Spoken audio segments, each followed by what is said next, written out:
নমস্কার, কেমন আছো সকলে? তমন্নাস ব্লগ চ্যানেলের আরেকটি নতুন ব্লগে তোমাদের সকলকে স্বাগত জানাই। এখন বাজছে ওই সকাল 6:30টার মতো, আর আজকে বৃষ্টি হচ্ছে, তাই সকালবেলায় মর্নিং ওয়াক যেতে পারিনি, আর ঘুমও তাড়াতাড়ি ছেড়ে গেছে। আর এখানে দেখতে পাচ্ছ আমি চলে এসেছি আমার ছাদ বাগানে। তোমাদেরকে একটা জিনিস দেখাই, দেখো এখানে এই যে আমার এই ছোট্ট পাড়া কলমের চারা আম গাছটাতে একটা কত সুন্দর আম হয়েছে। তো ছাদ বাগানে এসে সকাল সকাল গাছগুলো কেমন আছে সেগুলো সব তো দেখতে খুব ভালো লাগে। তো চলো এরপর নিচে যাওয়া যাক। কি করছো মা?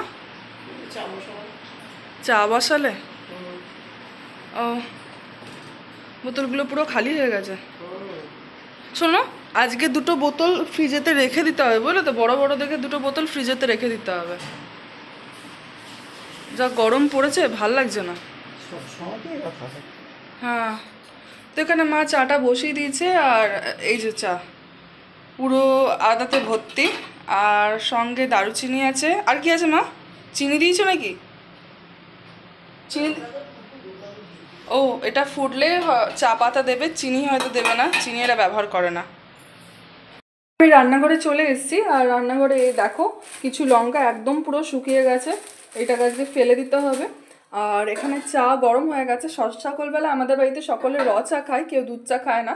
তো চাটা একদম পুরো গরম হয়ে গেছে, গ্যাসটা অফ করে দিই, আর এরপর চলো ফ্লাক্সের মধ্যে চাটাকে ছেঁকে নেব। এখানে এক বাটি করে চা নিয়ে নেবো, একদম একটা ছোটো বাটির চা, কারণ ওটা তো পুরোটা ঢালা যাবে না। আর এখানে এটাও নিয়ে নিয়েছি, ছাঁকনিটা। আর এরপর চাগুলো আমি ঝটাপট করে এটার মধ্যে ঢেলে নেবো, ফ্লাক্সের মধ্যে।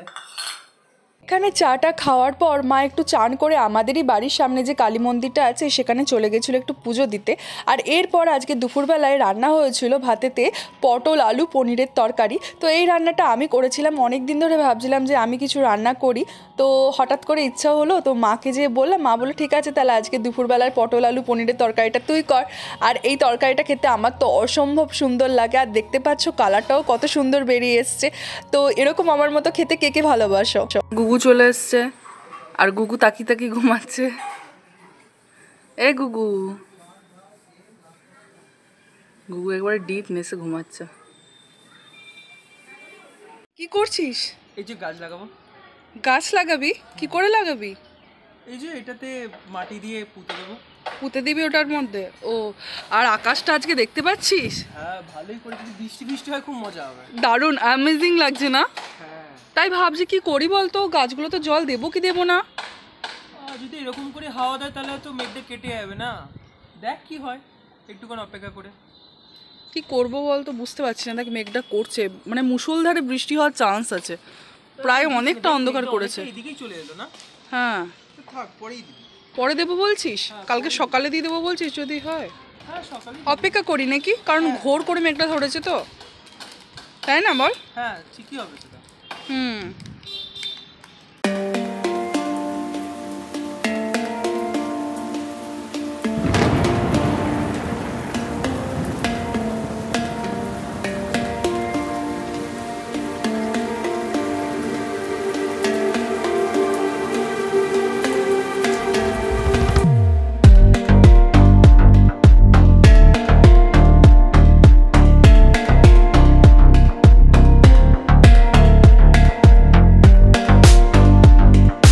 দিক করে এসেছিলো আমার বাবার একজন বন্ধু, তো তিনি নিয়ে এসছিলেন এই মিষ্টিগুলো, আর মিষ্টিগুলো খেতে অসম্ভব খুব সুন্দর ছিল।